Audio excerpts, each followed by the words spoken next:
दुनिया की उभरती अर्थव्यवस्थाओं के संगठन समझे जाने वाले ब्रिक्स में इस साल 2 नए देश जुड़ सकते हैं। ब्रिक्स में इस वक्त 9 देश हैं, जिसमें ब्राजील, रूस, भारत, चीन और दक्षिण अफ्रीका शामिल हैं। और 2023 में जुड़े 4 देश ईरान, मिस्र, इथोपिया और संयुक्त अरब अमीरात भी शामिल हैं।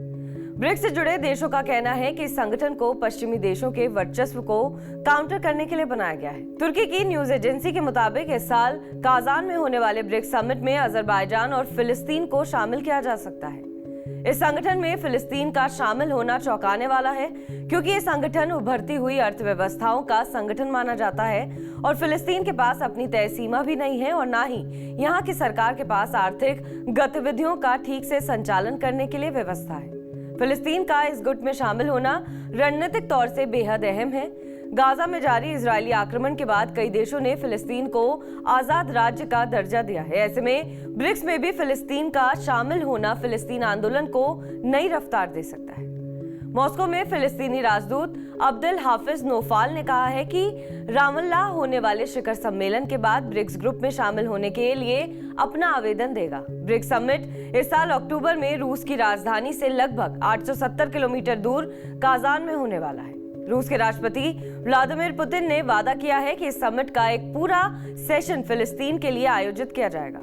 मॉस्को में फिलिस्तीनी राजदूत हफीज ने कहा कि फिलिस्तीनी प्राधिकरण के अध्यक्ष महमूद अब्बास को ब्रिक्स में भाषण देने के लिए आमंत्रित करना इस बात को दर्शाता है कि गाजा पट्टी में सभी अपराधों, हत्याओं और विनाश के बावजूद फिलिस्तीन जीना और विकसित होना जानता है।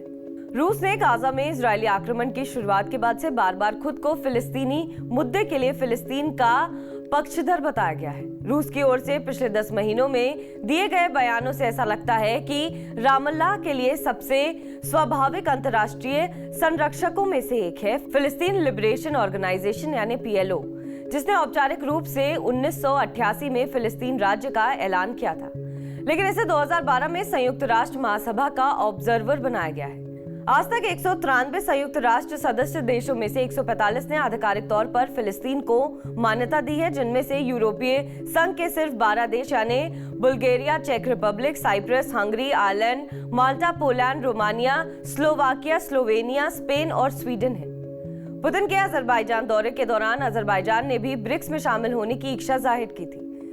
बाकू और मॉस्को के बीच पिछले कुछ सालों में संबंध मजबूत हुए हैं। फरवरी 2022 में रूस के यूक्रेन पर आक्रमण करने से 2 दिन पहले ही दोनों देशों ने सैन्य सहयोग को मजबूत करने के लिए अलाइड इंटरैक्शन का ऐलान किया था। रूस के साथ बढ़ते संबंधों के बावजूद अजरबैजान हाल ही में यूरोपीय संघ का भी एक खास एनर्जी पार्टनर रहा है, जो यूरोप को यूक्रेन में युद्ध के बाद हाइड्रोकार्बन की कमी को पूरा करने के लिए प्राकृतिक गैस और तेल का एक्सपोर्ट कर रहा है।